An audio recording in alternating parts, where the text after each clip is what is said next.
We always do a quick commercial before we start. The first is for the Durham Library Foundation. We're in the middle of a capital campaign. We're raising funds to be able to bring you programs like this on a year-round basis. We're saying that it takes people of all stripes to make a great library, and I hope you'll grab this brochure and learn about the other things that the foundation does. I also tell you about upcoming programs, and I'm going to do it a little bit differently this time. How many of you got the brochure in the mail? Did y'all figure out how it works? To remind everybody to take down their cell phones. This is November. It's a calendar. You had to pop out the tear out section to make it work. And our upcoming programs, to show you how diverse we are, this Saturday we are having Chinese opera. And I had no idea what this was, but it's very different from regular opera. And this is with our two sister cities. It will be here. We're going to use the floodlights. I guess that's what they're called. We're going to use the fancy lights. And she says it takes an hour to put on her makeup, and you may get to see her do that. And then on Saturday and Sunday here at 3, also at 3, we have Dr. Elliot Ingalls, who I have not heard, but other people say is just absolutely amazing, doing a talk on Winston Churchill. So we hope you'll come to one or both of those programs this coming weekend. And the last commercial, some of you were asked when you came in to join the Humanities Society. I usually don't push this from the stage, but I am today because Dr. Parker is going to be leading a 4-part series on Reconstruction. We're calling it Durham Talks Together, I think something like that. Durham Talks About It. And he only will let us have a small number of people so that everybody can participate in the discussion. And so, even though all of our programs are open to everybody, this series is going to be open only to Humanities Society members.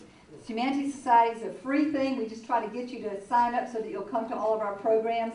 And you'll also get free things 3 times a year if you attend so many programs. You attend 3 programs in 4 months or 6 programs a year. We have a special party or a tour of DPAC or the ballpark or some kind of event. Okay, this is a program I am very excited about. Someone was saying that they were a Dr. Parker groupie. Well, I guess I'd have to put myself in that category too. How many of you have heard Dr. Parker before? I thought so. He's pretty wonderful. Okay, so let me give you the formal introduction. Dr. Freddie Parker was born and raised in Hillsborough, Georgia. He received Hillsborough, North Carolina. Hillsborough, North Carolina. See where I'm from. Hillsborough, North Carolina, sorry. He received an AB in History from North Carolina Central University, an MA in History from North Carolina Central University, and a PhD in American History from Chapel Hill. He is currently a professor of history at North Carolina Central University. He was past chair of the history department there. He is the author of several books, including Running for Freedom, Slave Runaways in North Carolina, 1775-1814, and Stealing a Little Freedom, Advertisements for Slave Runaways in North Carolina, 1791 to 1840. He's appeared on several PBS and BBC television specials, including Why Celebrate Juneteenth, Reparations for Slavery, Blacks in the Civil War, North Carolina, Blacks in Reconstruction, North Carolina, Slavery in North Carolina, and more and more and more. He's a member of many honorary societies, and he's a recipient of the UNC Board of Governors Excellence in Teaching Award. Welcome with me, Dr. Freddie Parker.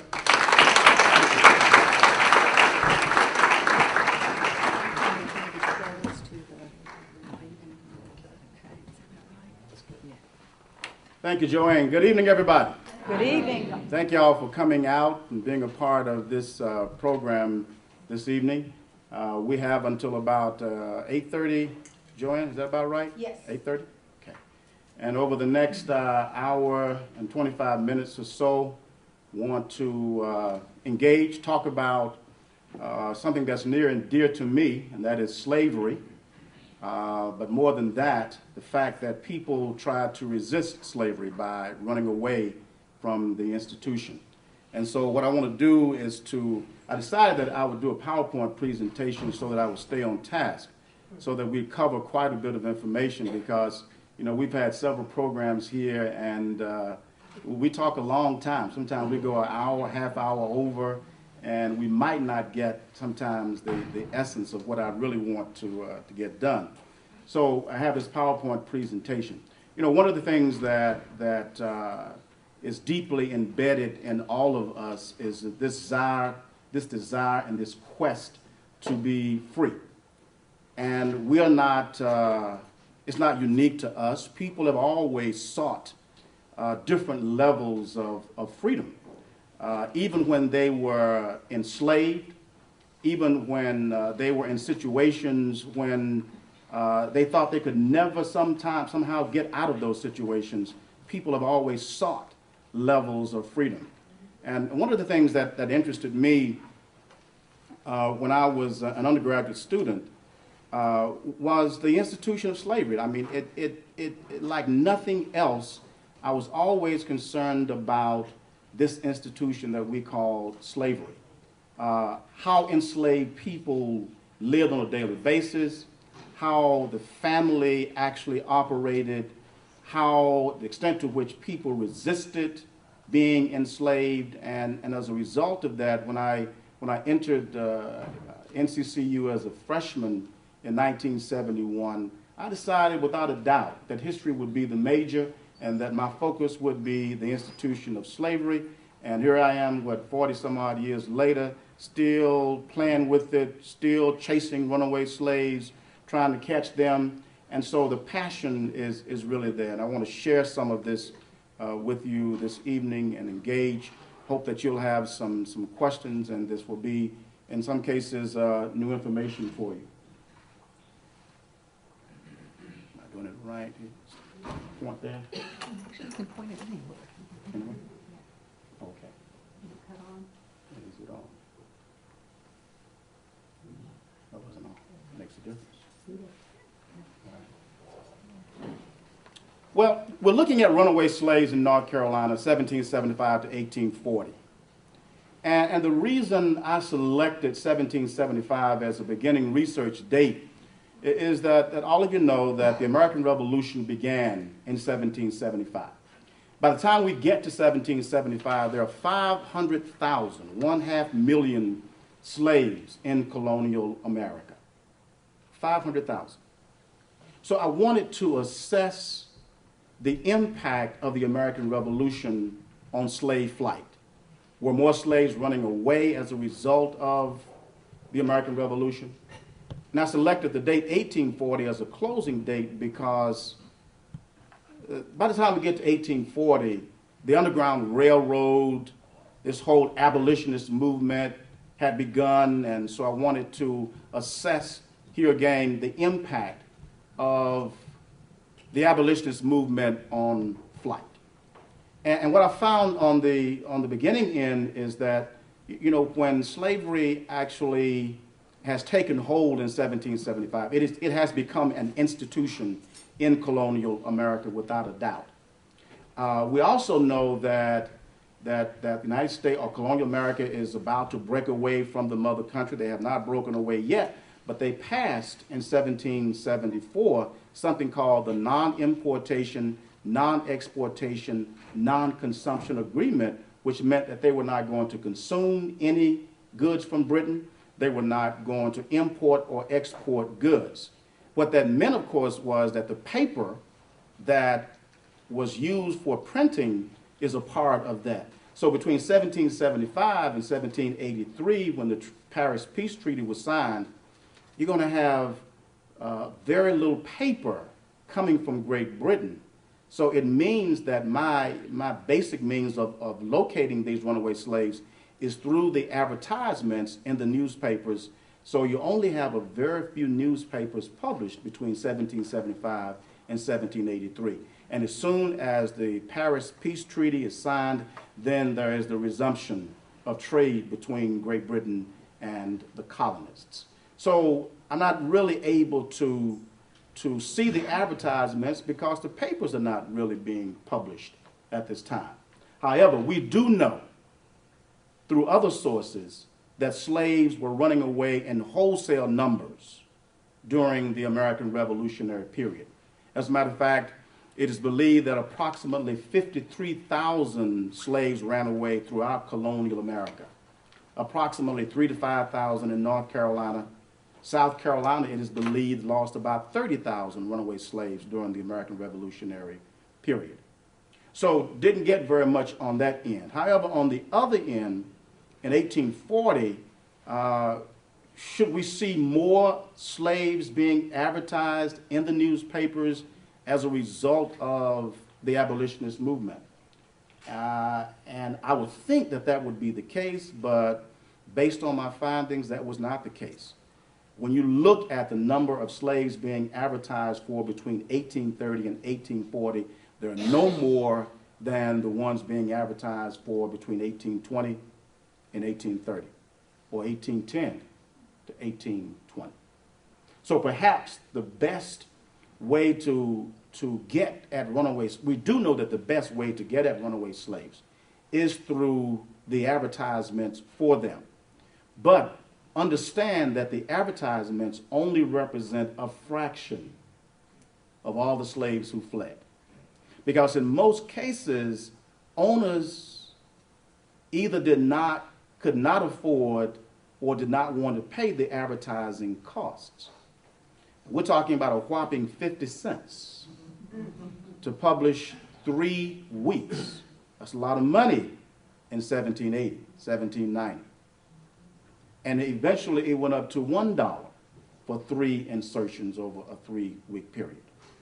Most owners relied on the network, that is, that slave network, that white network, to figure out where individuals were going, rather than publish advertisements in the newspapers. But the research is actually based on advertisements for runaway slaves. During the period 1775 to 1840, I found approximately 2,200 advertisements for about 2,900 slaves who fled from their owners right here in North Carolina. Those are the ones for which advertisements exist. Now, we can add, obviously, hundreds of others, perhaps thousands of others to that list for which no advertisements exist. I want to give an idea about the population in North Carolina between 1770 and 1840. You can see that we started 69,000 slaves in 1770. By the time we get down to 1840, we have 245,000. The white population starts out at 197. It's down to almost 500,000 by the time we get to 1840. These are districts. In North Carolina and throughout the South, there were these census districts. In 1790, the first decennial census, when the first decennial census was taken, it was decided that there would be these census districts. And you can see that in North Carolina there are 8 census districts in 1800, and you can pretty much see where the slave population is located. It's in the Halifax district. And right today in Halifax County, there is a significant black population there.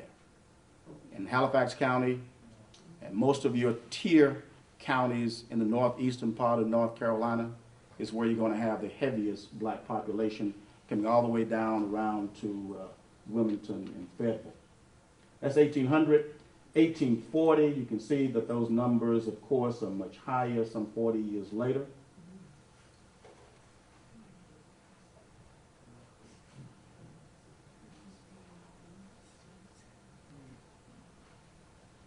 What you'll see in this next slide is that I have all of these advertisements, thousands of advertisements, and the question is, what are you going to do with all of these data? How can you in some way put this into a form that makes some sense? Is there a difference in advertisements? Yes, there's a difference in advertisements because each advertisement contained information about a human being. A human being who had a name, a human being who had a personality, who had color, who had feelings.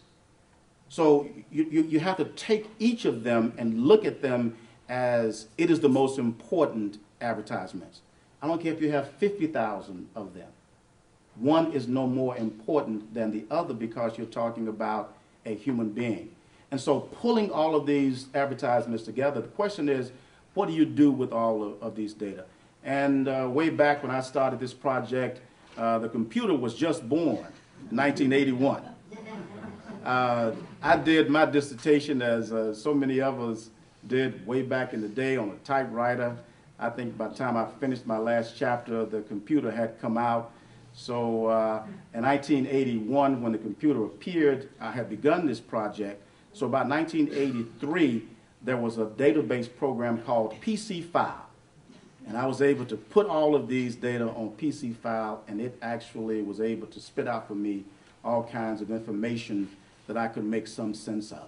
And so as we look through all of these data, if you look at these numbers here, we can see that most of the slaves who fled were male. As a matter of fact, these numbers, 82% and 18%. But did that mean that women desired not to run away, or that they loved freedom less than their male counterpart? So what would be the reason for children? Yeah. Women are encouraged, female slaves are encouraged to have children at a very, very young age. You know, there were grandmothers at 29, which of course meant that a child had a child at 14 or 15. And then that child had a child at age 14 or 15. 29, 30, 31 years of age. So they're encouraged to have a lot of children. When you look at the number of slaves who actually came into colonial America and subsequently the United States, we're only talking about 500,000. So most of the population, the slave population, must be attributed to natural increase. So you're encouraging your female slaves to have a lot of children. I had a case where a woman was pregnant 42 times. She gave birth to 24. 18 did not make it to term. Not that that was common, but when you look at the fact that the infant mortality rates were between 48 and 51%, it meant that you're going to be pregnant many, many times just to get 8 or 10 children. And this was true for white women too. White women are encouraged to have a lot of children because of the agrarian-based economy that we had in the South. You need laborers. You need laborers. And as a result of that, you're going to have female slaves having a lot of children, or I should say a lot of pregnancies. And we're talking about, you look at the mortality rates, they were extreme. So even though these numbers represent, 82% and 18%, essentially what we're looking at is that people desired to run, but those family ties were there to keep people wedded to the plantation. But I have 18 cases where female slaves fled. 2/3 of them were in their 3rd trimester of pregnancy when they fled. I had a case where one woman actually made it to Indiana, and she actually returned on her own accord, and the owner said that this is the 2nd time she has fled. She is pregnant, and she has 2 children with her. And it is likely that she will head to Indiana as she has gone there or been there before. So the fact is that female slaves, as well as male slaves, are not leaving the plantation for the most part at 2 or 3 o'clock in the day when it's nice and bright and sunny. They're leaving when it's 2 or 3 o'clock in the morning. The average run time was between 10 p.m. and 4 o'clock a.m. Now, how many of you have been to Elizabeth City, North Carolina? Been out that way? It's dark out there, It's dark. It's dark in most of North Carolina. It's dark in the South, period. But imagine what it was 150 years ago, 200 years ago. And people are daring to find loved ones or find freedom. So in the wake of the fact that there are bears out there, and there are snakes, and there are mountain lions, and all of the risks that one could imagine people faced on a daily basis, but they sought freedom or they sought to find loved ones. If you look at this graph, you can see the equal distribution or the frequency distribution of runaways by ages and sex. And you can see where most of the age group that most of the slaves, a large number of the slaves, are running. They're between 20 and 29 years of age, 30, 39 years of age. And of course, the older they are, the less likely they are to flee. All right. Any idea why it would be between 20 and 29 years of age? Robust physicality. They're strong. Well, another reason is that by the time you're 25 years of age, and the average age was about 26 for males and females, by the time you are 25, 30 years of age, you have already had several different masters, which meant that you know where places are, but more than that, that's where you have a family probably. Have a case where one man fled 6 times, and that 6th owner said it is likely that he will visit all 5 of the plantations on which he once lived, as he has families there. So if you have loved ones, and before you leave tonight, you will definitely be hit with this notion or fact that most slaves did not run away to the north. Now, that was a selfish act. Most slaves, whether they were running from Georgia or from Alabama, from North Carolina, or from Maryland, were running in those states or to other slave states. They're not trying to make it to New York or to Boston or to Indiana or to Canada. That was not the primary reason for flight. The primary reason for flight was that they were trying to find loved ones from whom they had been separated. A woman in 1800 left Fayetteville, North Carolina by herself en route to Turtleneck River, Georgia, to find her husband from whom she had been separated. She lived on one plantation, he lived on another plantation. The man decided that he would liquidate his holdings and move to Georgia. And along with that, of course, were his slaves. So this woman lives on another plantation. She's going to find her husband. That's a good woman, isn't it? Any good women in the house? The same thing for men.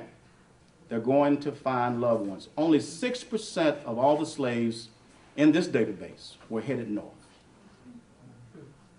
94% were headed to places in North Carolina. Why would you run away from North Carolina to Alabama in 1830? Why would you run from Wake County to Pasquotank County in 1840? Why would you run from Maryland to North Carolina? Both are slave states. 60% of all the slaves who fled, and I suspect that it was far more than this, but I have to go by what the owner said. I can't speculate.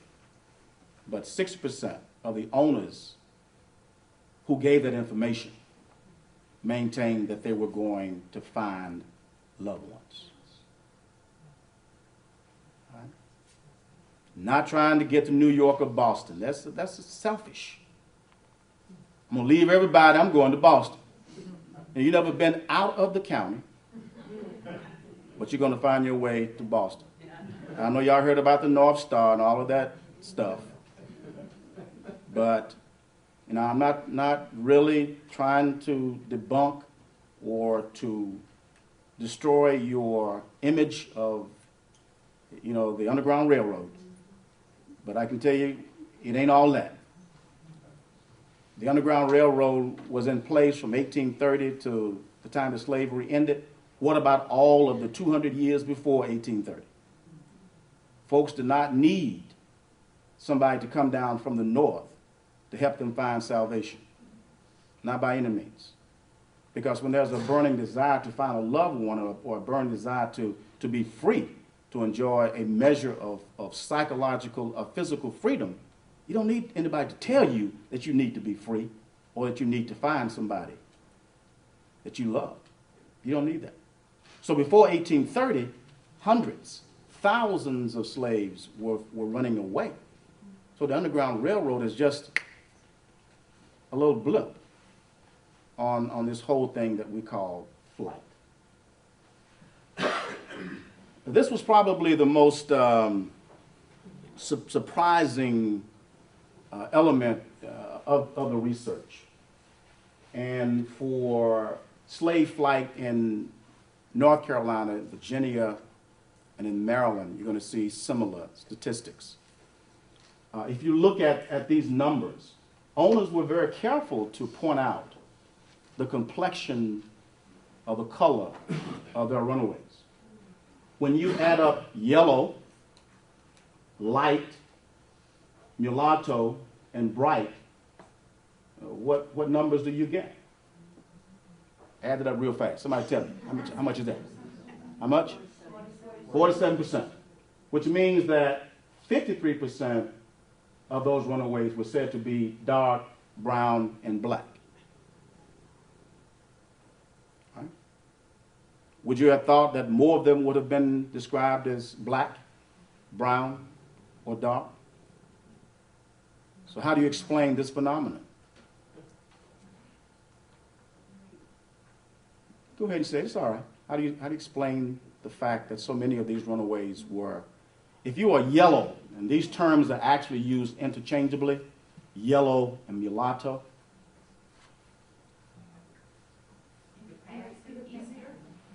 Hmm? It was easier to pass or disguise yourself.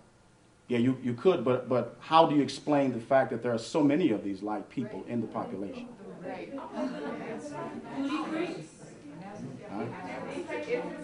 Well, yes, Melvin. Yes, Melvin. I was going to say because you were being raped.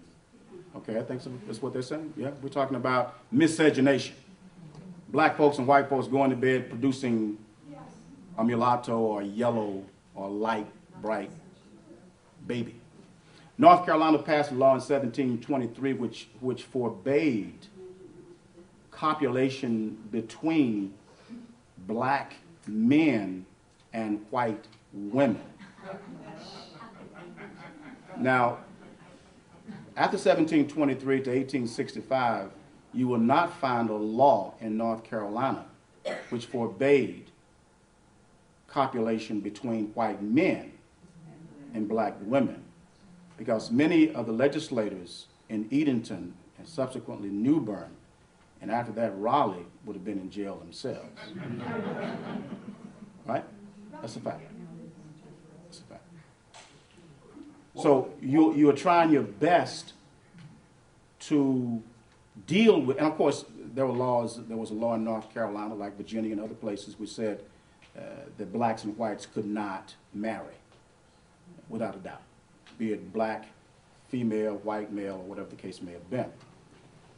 So you want to actually minimize a problem, and that problem is, if the person is a mulatto, how do you know whether the person is black or white? So mulattoness actually could undermine the institution of slavery. If the person is so light. For example, I have an advertisement for a slave by the name of Charles. Charles was described as having gray eyes, blonde hair, and the owner who purchased him from Chowan County indicated who the slave's father was. It was a white man. And he said that I purchased him recently, and it is likely that he will make his way for Wilmington or Fayetteville, and he will live among the poor whites in that area. So you undermine the system when you allow the growth of this light population.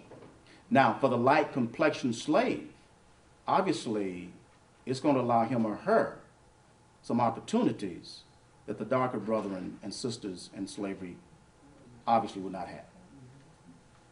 Because the color, the badge of servitude in this country was color. The badge is still being worn in 2013. You don't get rid of that badge. It's all about visibility. I can see that the person is black. And that allows me to do and think, to say what I want to about that. It's all about visibility. Give you a classic example, how color operated and still operates to a great extent today. I had 105 slaves who could read and write. 100 of them were described as being light, bright, yellow, and mulatto. 5 dark, brown, black. Right.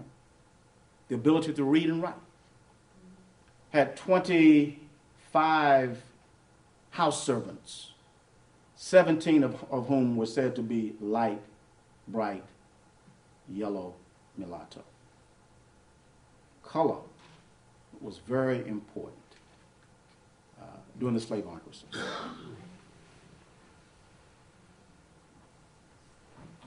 Because somebody mentioned passing is free, because you are light, you were light, it meant that you were going to have better chances of actually passing as free, because you might not be stopped to the extent that someone who is obviously dark.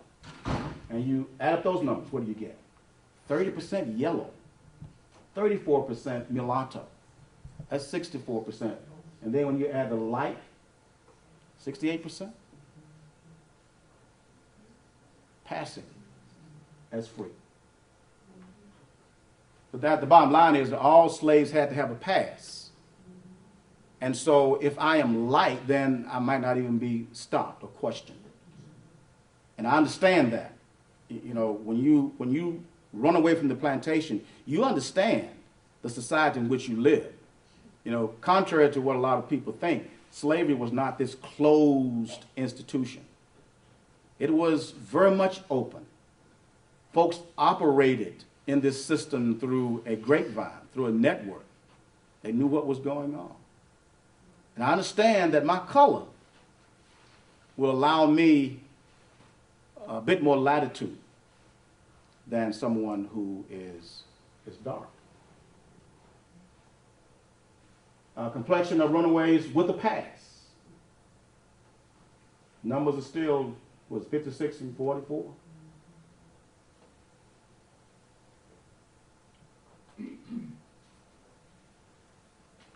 If I were to ask you if you had been a slave, would you be more likely to run away by yourself or to run away with a group of others? How many of you say, I'm going to run away by myself?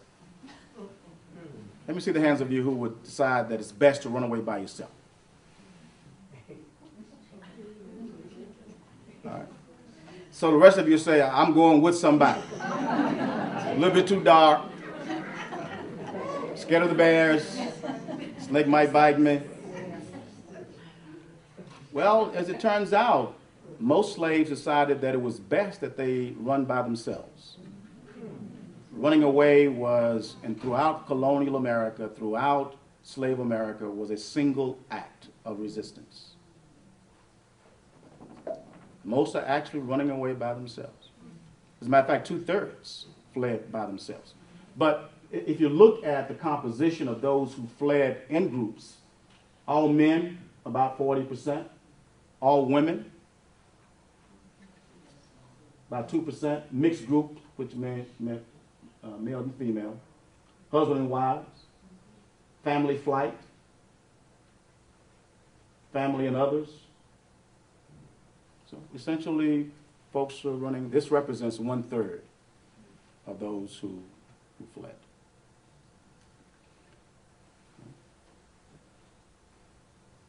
Now, you know, the difficulty in trying to get a group of people to run away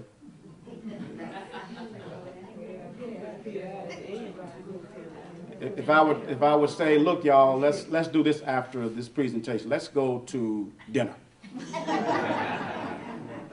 And how many different places would we have on the table? But imagine 5 people on a plantation or 5 people in a community deciding that they're going to flee. And we've already established, for the most part, that slaves ran because they wanted to be reunited with family members. Well, John says, look, my wife is in Elizabeth City. And someone else says, well, my wife is in Newbern. Well, my parents are up in Norfolk, Virginia. I mean, so what do you actually do with all of that? Nobody is headed in one direction. And the bottom line is that the chances of exposure, the chances that someone is going to detect you is obviously greater when there are several of you in the pack, so to speak.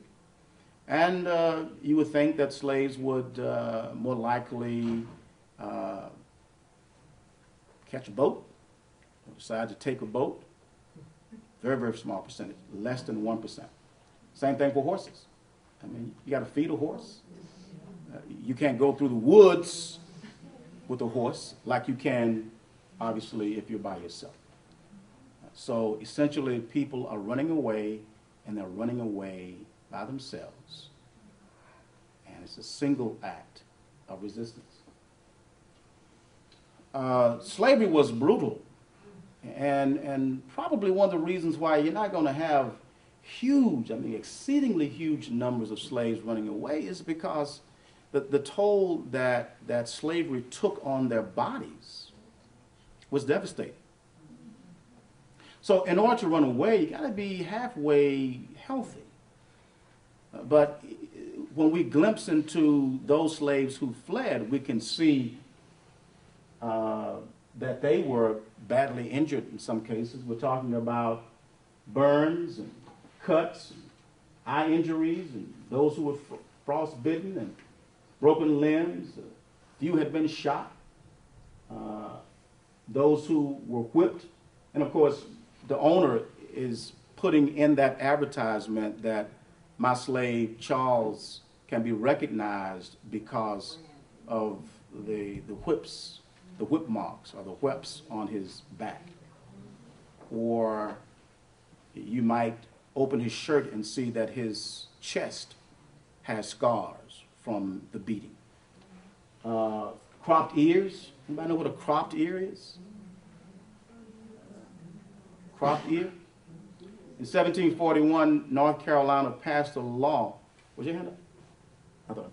No. Okay. I've seen cropped ears in the 1920s. Okay. How did folks get those cropped ears? In the Tulsa riots in Oklahoma. Okay.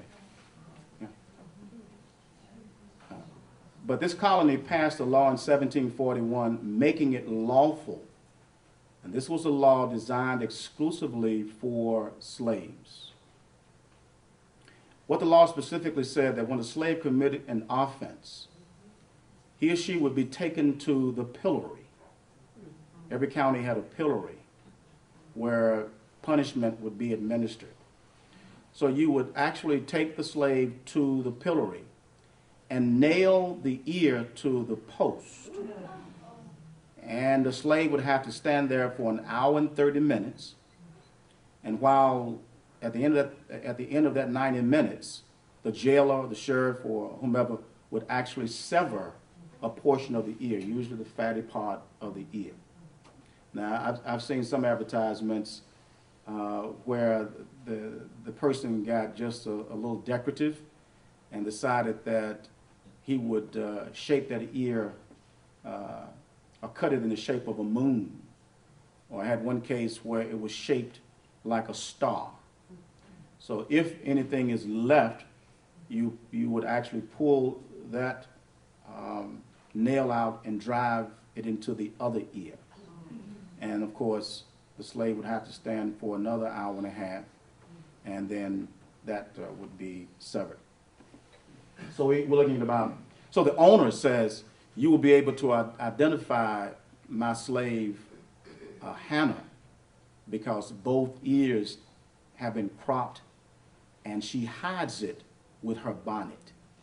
I mean, because that to have cropped ears was ugly and not pleasing at all to the sight, so you wanted to hide that.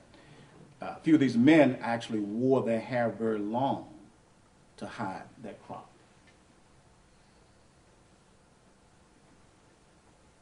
Diseases and maladies from which slaves suffered. Owners were very careful to let would-be apprehenders know that my slave had smallpox or had smallpox. And how would the one be able to identify someone who had smallpox? Scars. The scars, the pustule remains, the remnants of those pustules. Venereal disease, one, and it was humorous because this man is saying, look, I found this runaway slave. He came to my plantation. I took him in. I nursed him back to health. So he placed the advertisement in the newspaper and said, look, you know, come claim this individual and pay me for bringing him or nursing him back to health. Rheumatism, warts, even used the word cancer. This is in the 19th century. And in most cases, cancer meant a sore on the face or the leg or somewhere else that wouldn't heal. You know. Ruptures, people have been lifting and the owner might indicate that the slave has on a truss. And what's a truss?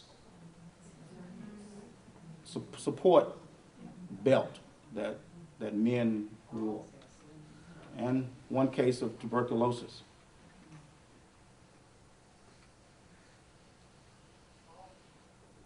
Now this is what I mentioned earlier. Destinations of runaway slaves leaving North Carolina.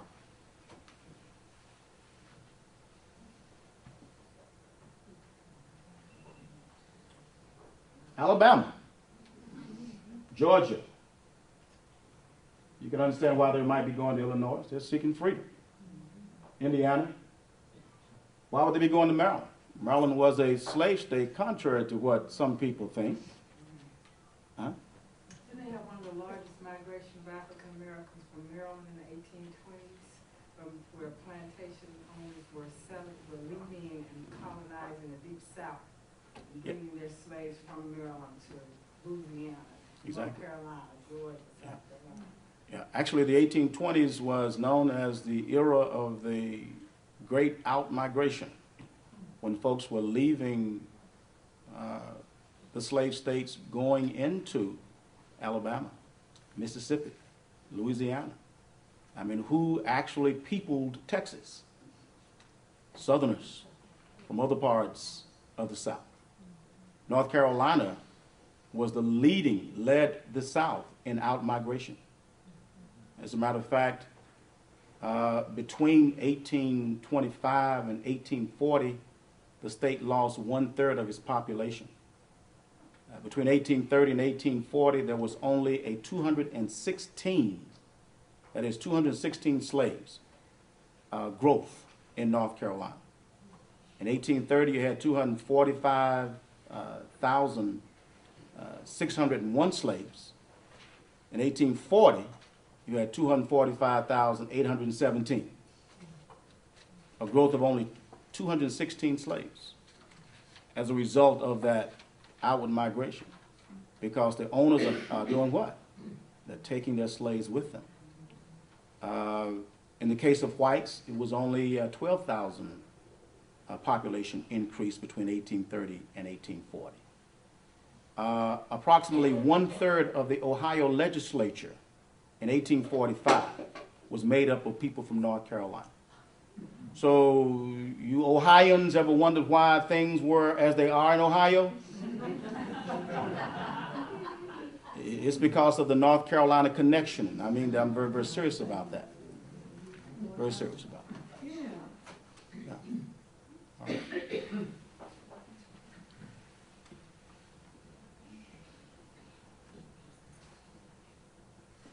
Look at the number of people who are going to Virginia.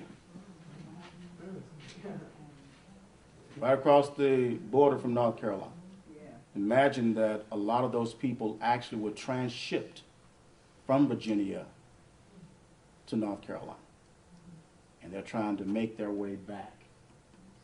And the number, of course, who were going to a free state. You have as many going to Virginia as you have going to a free state. That should tell us something.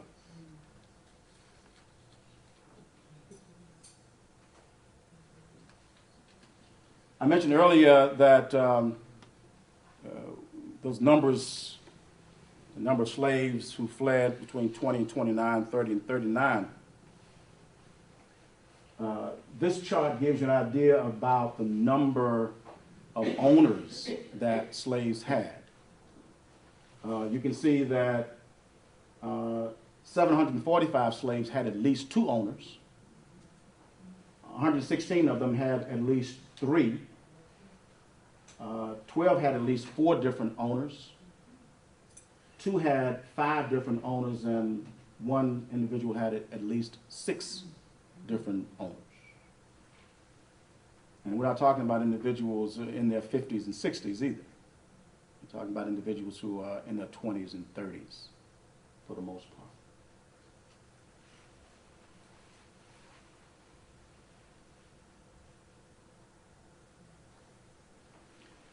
You know, one of the early scholars, that is those scholars who were writing in the late 19th century, early 20th century, maintained that slaves really loved being slaves. And that essentially the institution of slavery served as a civilizing institution for blacks. They were coming from slavery, coming from Africa. They were barbaric, they were savages, and their contact with Europeans raised their level of civility. And that essentially blacks enjoyed being slaves. And one scholar, U.B. Phillips, maintained that slavery worked best for the slave, or was better for the slave than it was for the slave master. Right.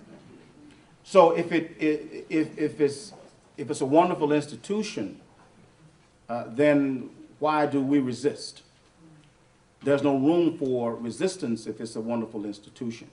So the basic philosophy in the late 19th century, and really well into the 20th century, when I say well into, we're talking about the 1950s and 60s, was that was the case. Blacks loved being slaves, and they did not resist. You have this wonderful book to appear in the early 1940s by Herbert Aptheker entitled American Negro Slave Revolts. But you actually have people writing in the Journal of Negro History in the 1920s, 1930s, writing articles about slave resistance. But Herbert Aptheker's book in the 1940s gets most of the attention, and so he has tried to show that, he says in his introduction that black people were human beings, and like all human beings, when the arm of oppression becomes bestial, then people will resist. And he identified running away as a form of resistance. He identified day-to-day resistance as a form of resistance, and of course, conspiracies and rebellions as a form of overt resistance to slavery. And so this, I put this graph here because Owens also said that slaves ran away because they were lazy and trifling and no good. And that essentially they had a disease that a doctor by the name of Samuel Cartwright, known as the Negro Doctor, maintained that slaves had a disease, and the disease actually came in 3 stages. And it was a physical disease that they had. He called it drapetomania. And he said that in the first stage, you will notice that slaves become lethargic. They slow down. It could have been they didn't have the necessary fuel to keep them working, since they're basically eating pork and corn. He said that in the next stage, you'll notice that the slaves look a little shifty-eyed. And then the third stage, you look around and the slave is gone. He is up, she is up and run away. So that's how they explained running away, that it was an actual physical disease from which slaves suffered, because it was very difficult for them to grasp this idea that they wanted to be free or that they were in search of loved ones. Very difficult. So you see advertisements like, I have no idea why he fled. There was no provocation at all on my part. Yeah. I mean, absolutely hundreds of those advertisements. So the idea is that a slave is a Sambo. And this is the image that was built up in the minds of slave owners themselves. That these are people who love me, but on the other hand, I fear them. So I'm going to actually sleep with a sword and a gun by my nightstand. So this duality, this conflict is going on all the time. I want her to be of a certain mindset. But just in the possibility that he or she doesn't, then I'm going to keep my gun and my sword on my nightstand. So the bottom line then is that they are saying that slaves ran away only when the work season arrived. But if you look at this map, at this graphic, you can see that slaves are running away every single month of the year. It's not an equal distribution of flight, but you have as many running away in January when it's cold as you have fleeing in November, even in September, even in May. I mean, May is when the work, the planning actually is underway. But slaves, of course, were doing something 12 months out of the year. Something was going on at all times. So this notion that they ran away because they were trying to dodge work. They should have been trying to run away to dodge work. I mean, I don't see anything wrong with that by any means. But to say that that was the only reason for flight, obviously, is disproven not only by this research, but by what other scholars have done in South Carolina, in Georgia, and Florida, and Alabama, and other places.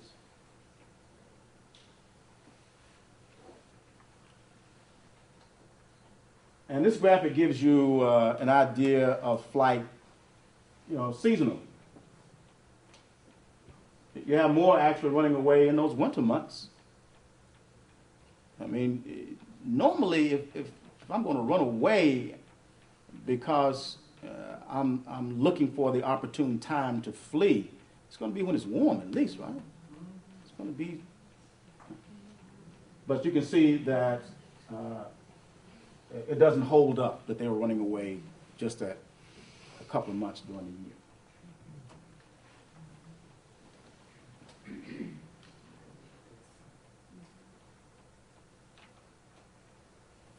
As we'll see in a few minutes when I show you some actual advertisements, the first thing that you'll see on an advertisement is the reward, the amount, the incentive for the individual to find my runaway slave. And you can see that between 25 cents and $8.50 what it was. But the average was about for men it was about $22. For women it was about $16. But you can see between $10 and $16 and then $20 and $25. And then as you go on out, you can see that the numbers obviously are down. I'll tell you, there was one advertisement for $500. Actually, the total amount was $1,000. And that advertisement was placed in the newspaper in 1837 by the governor of North Carolina, Edward Dudley, from Wilmington. Dudley owned two plantations down in, the governor owned two plantations down in Wilmington. He advertised that his slave had fled and that he believed the slave had been taken to Boston. And he was willing to pay $500 for the return of the slave and another $500 for the scoundrel who actually carried his slave out of North Carolina. Right. $1,000. And $1,000 in 1837, you actually multiply that by 23 times, and you'll get its equivalents today. It's a lot of money. He was upset because there was common practice in Wilmington and New Bern and Edenton for individuals to carry off slaves to different places, giving them freedom, in some cases, using them, using their labor. We absolutely, in many cases, have no idea what happened to these individuals. But he believed that indeed his slave had made it to Boston. Now, he says that that the individual would be prosecuted to the full extent of the law. North Carolina passed a law in 1792 making it a capital offense to carry slaves out of North Carolina. So at the end of many of these advertisements, you will see after 1792 that they have a nice little passage. And it says, masters of vessels are forewarned not to carry my slave out of North Carolina. It was also, that same law made it a capital offense to actually steal free blacks, which also was a common practice throughout the South. Even though you may have been in possession of your free papers, or you may have had, as North Carolina required for some of its counties in the northeastern part of the state, you had to wear the letter F on your left shoulder to indicate that you were free. Despite that, we have just hundreds and hundreds of cases where free blacks were stolen. You had theft rings operating in Virginia, North Carolina, and South Carolina. And this is where these were professional thieves. And they stole slaves, and they stole free blacks, and obviously made a lot of money doing that.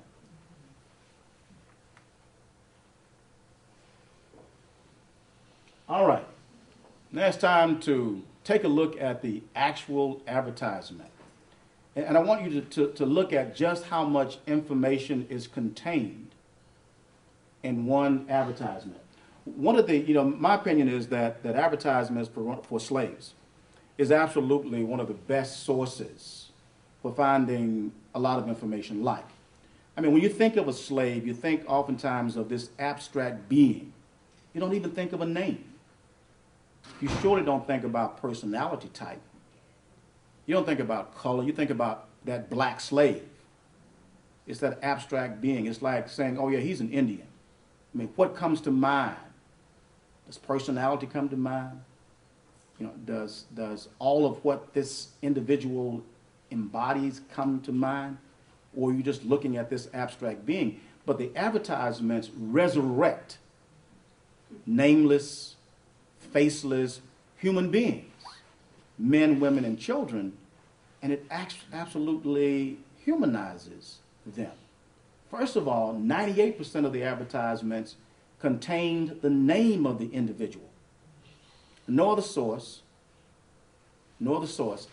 has that, the name of the slave, to the extent that the advertisements do. The advertisements give personhood, personality, color. We know whether or not the slave actually had a skill. So in one little advertisement, a lot of information. This advertisement was published in the Raleigh Register, which was the largest newspaper in North Carolina from 1799, when it was founded, down to the 1870s. Huge newspaper. It was a planter newspaper. It was countered by the Raleigh Star, which was a Democratic newspaper. We're talking about the Democrats of the early 1800s, not the Democrats of today. And we know that the individual ran away, and we know that, someone read this advertisement, and then we'll analyze it. Raleigh Register in North Carolina, weekly advertising. March 8, 1822, ran away from the subscriber living in Wake County, about 6 miles east of Raleigh, on the 25th instant, a Negro man named Caesar, 20 or 21 years of age, of the common size, spare-made, and of dark complexion. Caesar is a noted whistler. He absconded some time ago and passed for a free man by the name of Willie Cobb, and will probably again try to pass for a free man. Whoever shall apprehend said Negro and deliver him to the subscriber or judge him in any jail shall receive $10 reward. John Moore, February 28, 1822.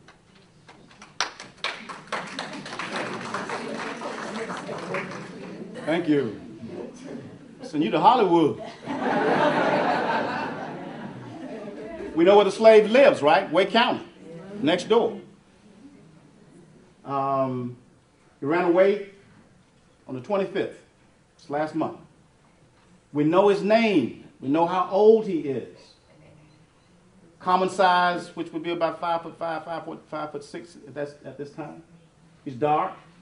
And we have a character trait, right? A noted whistler. What does that mean? That should tell you a lot. Whistling is a coping mechanism, isn't it? A man witnessed his wife being beaten, and he goes to the fields and he whistles. That's his way of dealing with that, because he knows that it's revolutionary suicide if he attacks the master. Right? So he whistles.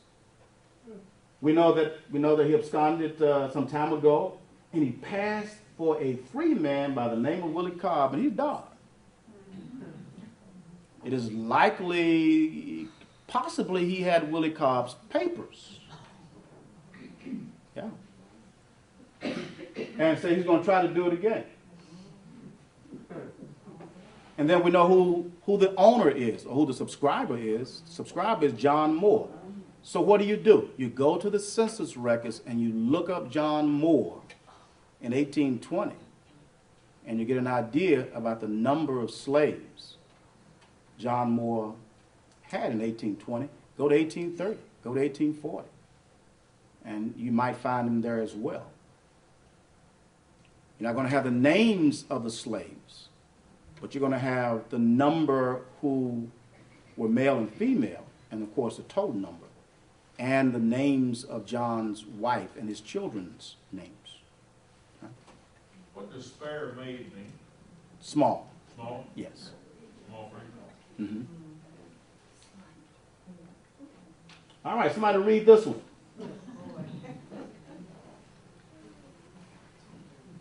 Raleigh Register. And North Carolina Weekly Advertiser, February 3rd, 1824, $50 reward. ran away from the subscriber living in the upper edge of Wake County on the evening of the 24th December, 1823. His Negro man, Martin. Said Negro is 28 years of age, about 5 feet 9 or 10 inches high, square-built, dark complexion, but well-favored. He had on, when he ran away, a suit of dark clothing, nearly new, with a slick fur hat. Upon the instep of his right foot, on examination, there will be found a large scar caused by a cut from a club axe. And on one of his hands, between the wrist and the forefinger, he has a knot or wen about the size of a rifle ball. It is believed that the Negro has availed himself of the papers of a free Negro by the name of Stewart, and will endeavor to pass himself off as the person described therein. It is probable he has left the state, and to secure his apprehension, I will give the above reward, and if taken out of the limits of the state, and if taken in the state, I will give for this delivery to me $25. John Williams, Wake County, January 28th. Thank you. This is the character here, isn't it? Number one, he's running away on Christmas Eve. Right? Yeah. Has on a suit of dark clothing. The likelihood is that he has stolen this clothing. Generally, slaves don't have suits. Yeah. But here again, you can see that he's had some injuries. And he's probably availed himself of somebody's papers. He's passing as free. The dark complexion but well-favored, what's the well-favored? Handsome, yeah. Yeah, I am black but comely. What Jeremiah said. Somebody else read this one. Come on. Can I ask something before? Yes, ma'am. When was it changed from Negro man and Negro woman to the N word as a common? When did that change? The term, quote, nigger, unquote, when did that actually, it became When a, did that become commonplace? well, it's absolutely a part of the vernacular as early as the 16th, 17th centuries. Was it in Britain, Dr. Lindsay? No. Yeah. It's never in the British. Yeah. I mean, it's never. You would have either color or Tawny, Negro, but never in Yeah. Surely by the time we get to the 18th century, the term is being used as a part of the vernacular verver all the time. And after slavery, it is part and parcel to a person's speech after 1865. It becomes crystallized very early in the Southern vernacular. Did it ever have a positive meaning, Dr. Parker? I don't mean to interrupt. I had read once, perhaps in the 1980s, that the term was pronounced Niger, and it referred to the Niger River, and it actually meant my river, my oasis in the desert. Is there any truth to that? To the best of my knowledge, there is not. We have some other historians in the house. But it's not part of the advertisement, No, it's never. No, you will never see it in the advertisement. No. And I want to go back to the other statement that you made there about the whole idea that he was dark, that he was well-favored. But those who that whole thing that Kim Hall writes about things of darkness, that is dark is the assumption of it. It's bad, yeah. It's bad, right? Yeah. Black cat, white cat. Angel food, devil food. Right? Black as hell, white as heaven. All right, someone read this one for us. North Carolina Journal, Halifax, April 29, 1799. $15 reward. Runaway from the subscriber, the 12th day of January last. Negro woman, May. She is tall and black and has rather a stoppage in her speech and is thin in her face. I suppose she's in Hartford County near her husband, who belongs to Lansing. Any person who will deliver said Negro to me shall receive the above reward. Moses Moore, Bertie County, April 24th. Female slave. Stoppage means that she stammers, stutters. Okay, read this one. Ran away from the subscriber on the 27th of February, a dark mulatto Negro woman named Penny, about 27 years of age, large and fleshy. She has the rheumatism in her ankles, which causes her to limp a little when she walks. I can relate to that. A reasonable reward will be given to any person who will apprehend her and commit her to jail. I expect she is in the neighborhood of Raleigh, where I bought her. Alex Boyd Jr., March 5th. What does that last statement tell you?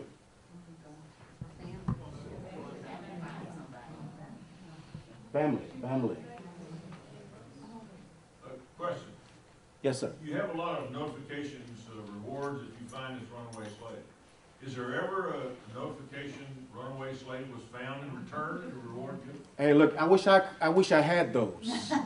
I really do, because the frustration in this kind of research is that when a slave runs away, and perhaps that slave never returns, or the slave does return, or the slave is apprehended, the owner's not going to spend another 50 cents or $1 to let you know that the slave has come in.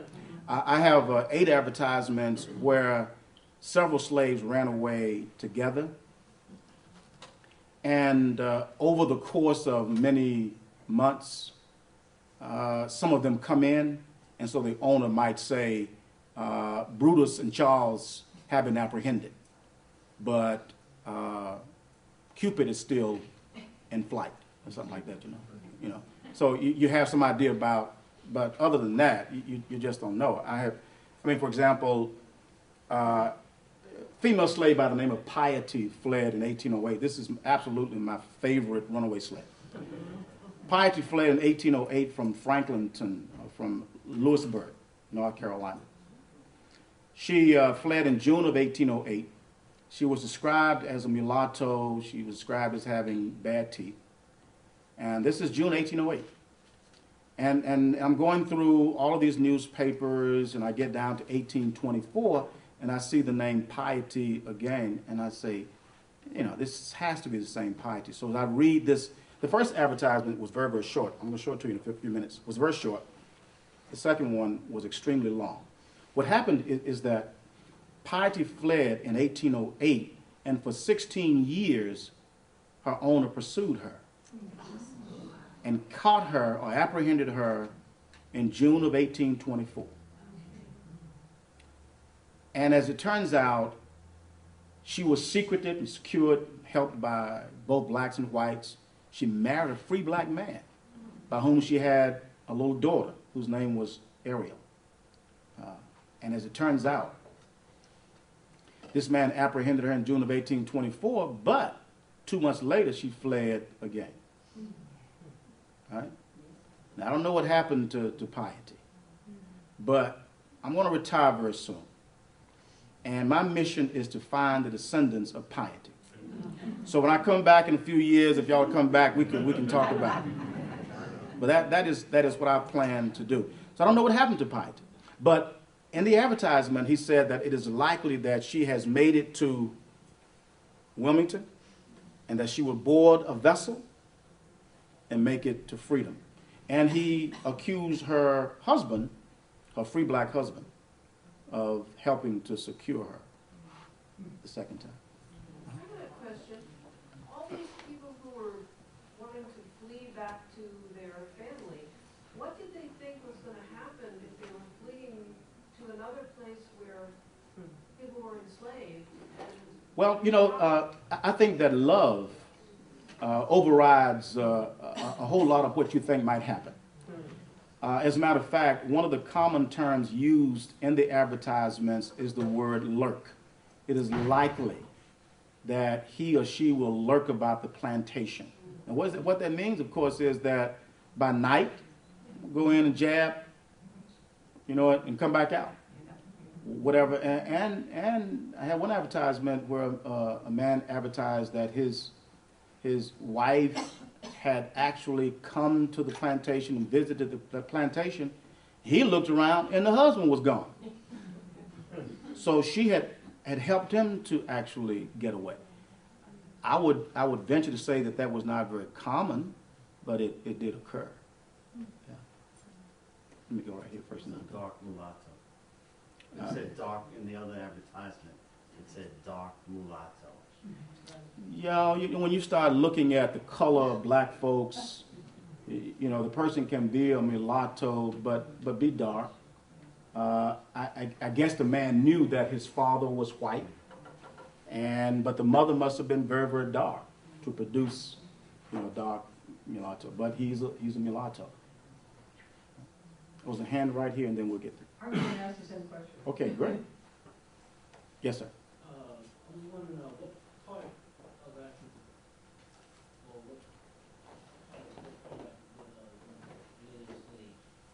What part of Africa did? Yeah, what part of the country? Were they coming from? Yeah. Oh, we're looking at about a 3,000-mile stretch that began up around what we call Mauritania, all the way down to Angola or Benguela, Luanda, about a 3,000-mile stretch. So today would be what nations? It would be Nigeria, it would be the Cameroon, it would be Senegal, it would be Gambia, it would be Angola, it would be the Congo. Yeah, we're talking about a lot of places. Of course, they didn't have those names 200 years ago, but that would be the area. But a lot came also from East Africa more than what we, usually. Yeah, it is believed that approximately 4% of the total population. I'm sorry, go ahead again. How about Virginia?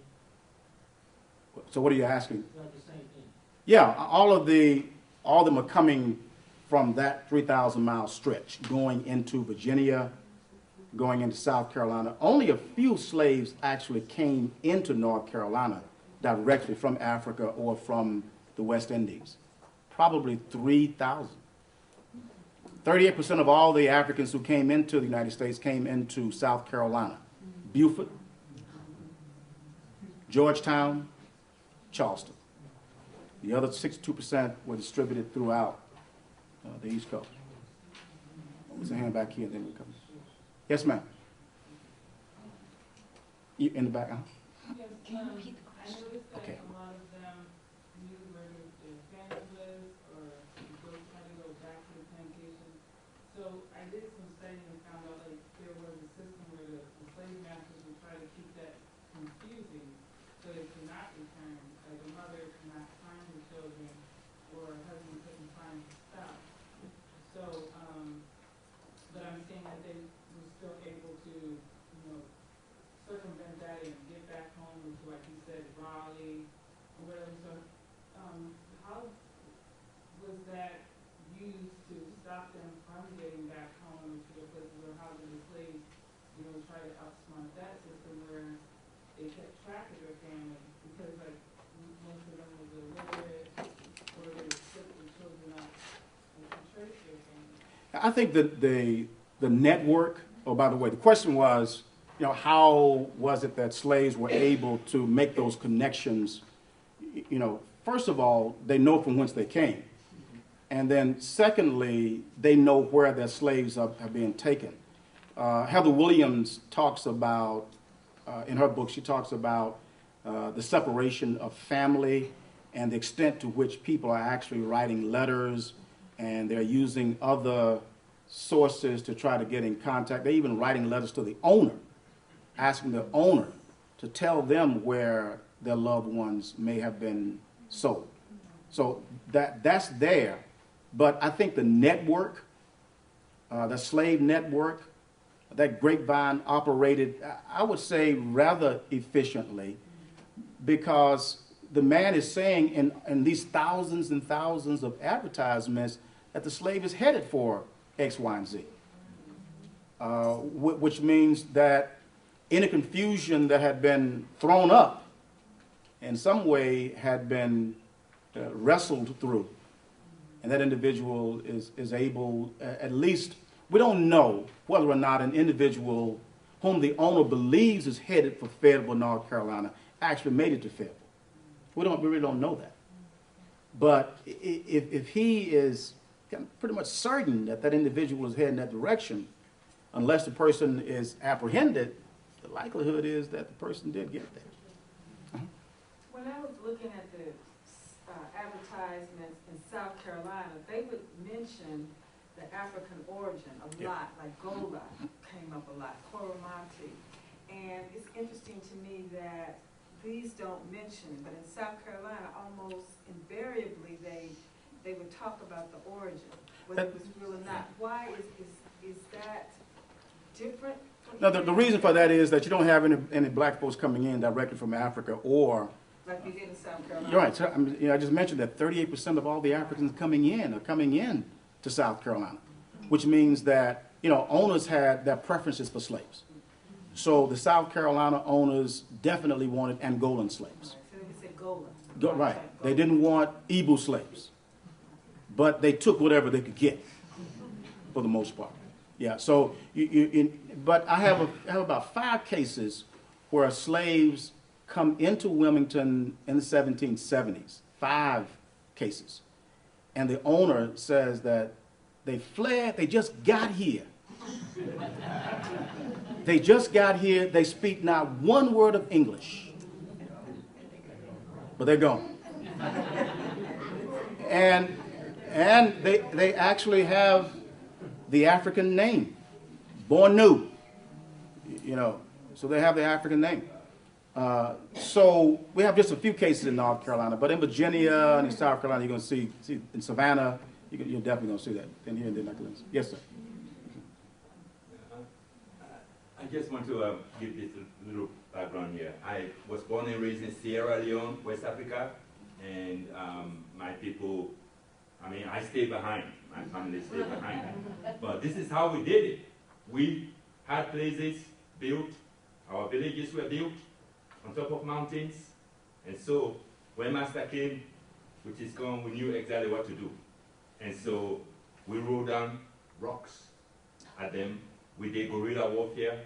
We're Manis from the Mali Empire. And so we always had a place in every village to run to. It can be run to the village, run to the river, and then get in the canoe across into a cave. And so, I guess my question is, Doctor, this is very interesting for me to actually learn what happened to my people. Because we came, mainly we were in South Carolina, Georgia, because we had rice agriculture. Right. We grew rice in Sierra Leone, Liberia, Senegal.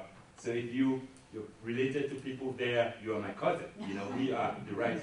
We were called the rice coast in West Africa. Exactly. And so, but I guess my question is, was there any place in North Carolina where people can run to, where they were able to run to, and if they get there, they were free, like they did in Jamaica. That's what we did.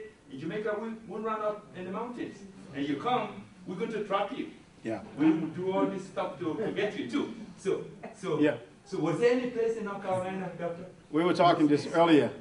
What's Attorney? The Dismal Swamp.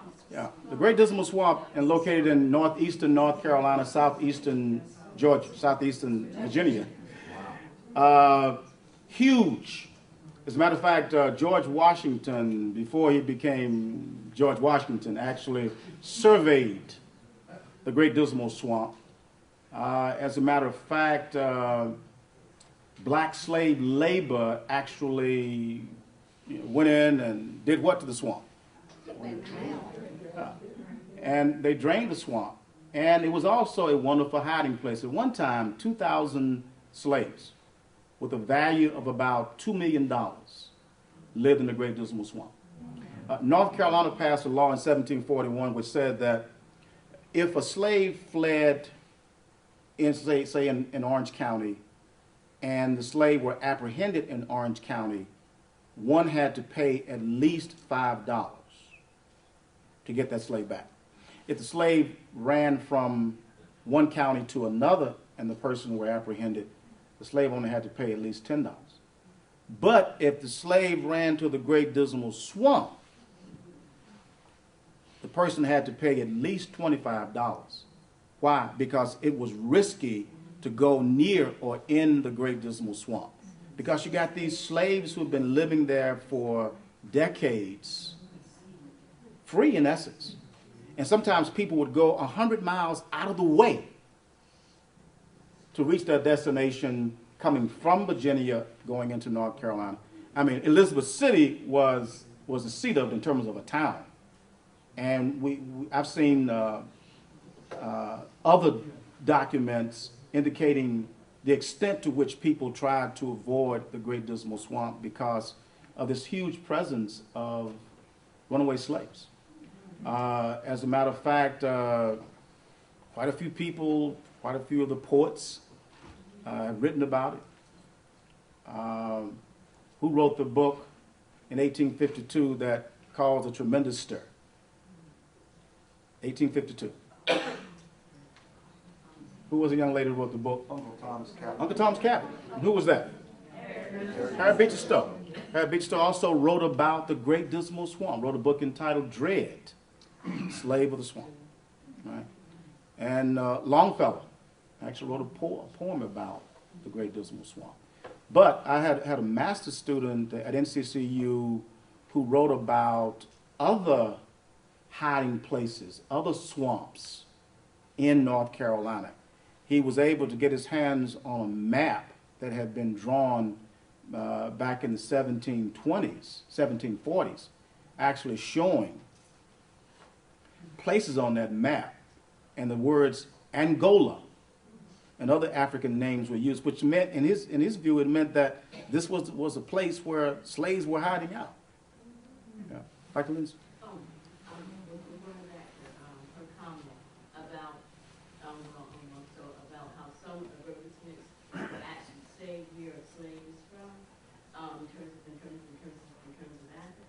Well, some of that also depends on the timeline. That if you're looking at slaves who are running away, let's say before 1808, you're more likely going to get some connection with Africa because the slave trade is going on. Exactly. But then after 1808, it's going to drop off. Yeah.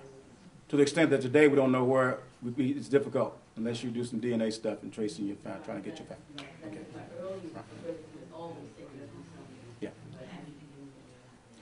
Let me go. I put this one in here because I wanted you to see the extent to which slavery is occurring across North Carolina. This is in Rowan County, up in Salisbury. I mean, as far as Charlotte, Buncombe County, and slavery existed all across North Carolina. All right.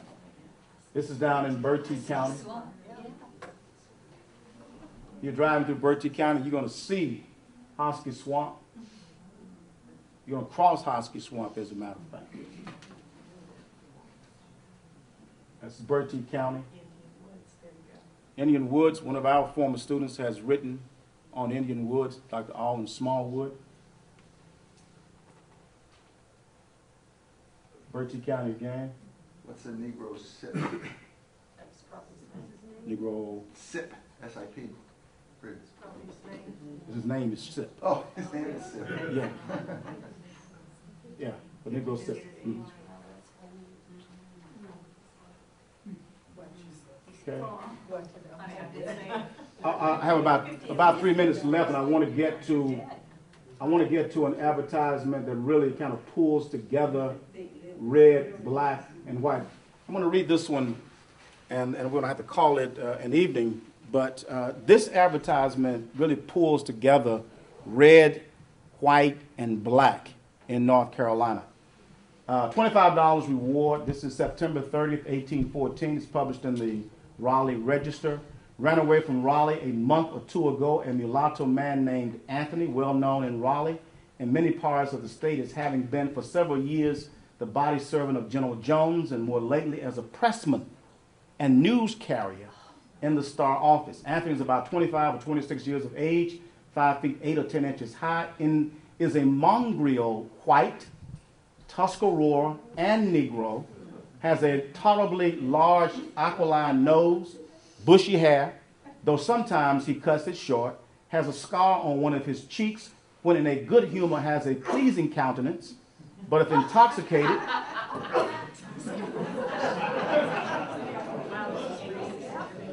the Tuscarora shows itself. He works and walks fast, is lively and talkative, full of anecdote, which he relates in a character with much humor, is an excellent pressman, indifferent at distributing type, a tolerable carpenter and joiner, a plain painter, and excellent manager of horses, drives well and rides elegantly, having been accustomed to race riding, is fond of cockfighting, parenthetically, and of man fighting when drunk, and is said to heal and pit much skill. He can bleed and pull teeth, knows something of medicines, is a rough barber, a bad but conceited cook.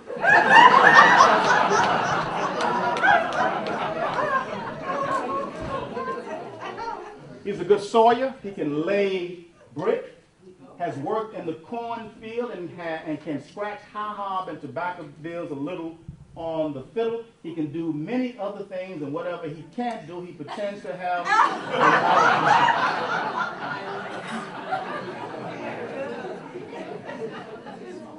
His traits and qualities are thus detailed because his vanity will undoubtedly lead to a display of them.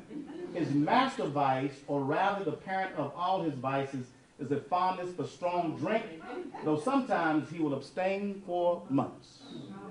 He is an artful fellow, and if taken up will tell a most plausible story and possibly show a forged past. Whoever will apprehend said slave and secure him in any jail so that his owner can obtain him shall on application at the Star Office receive the above reward and all necessary expenses. The problem with this is that they're not offering enough money for him. That's $25 with all of this, all these skills. He has to be worth more than $25. Yeah, this is a bad boy here. Huh? You think he's literate? Oh yeah, he can read well. Yeah, definitely. Yes. Huh? How would you know that that was your slave? I mean, you might know, but how?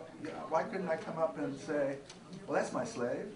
You have to have papers indicating that you own the slave. Well, what do the papers say to describe the guy? It doesn't have a serial number on it. No, but you don't want to steal a slave. You don't want to claim that a slave is yours because you can go to jail for that. You can't just take a man's property. I mean, how do you prove that the horse is yours? I mean, you have papers. Yeah.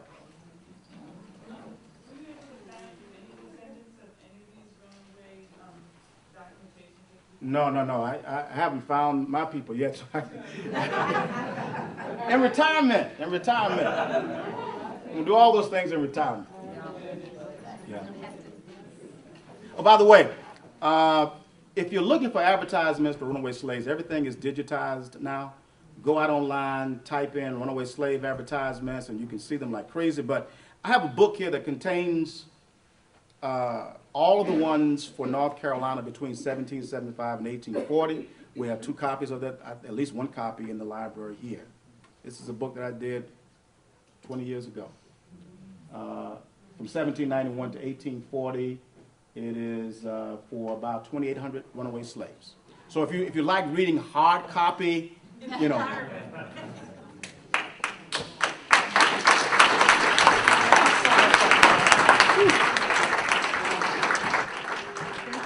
Dr. Parker. Now, you see why we're so excited about him doing the Reconstruction series. So you better join Humanity Society. You want to be with the lucky people that may get to come and hear him this fall. Thank you all for coming. Please fill out your evaluations. And thank all of you scholars for being here to help add to the program. And also, can I have the storyteller's name? Let's give a hand to all the readers. Fill out your evaluations and thank you for coming. That was great. Good. That was really good.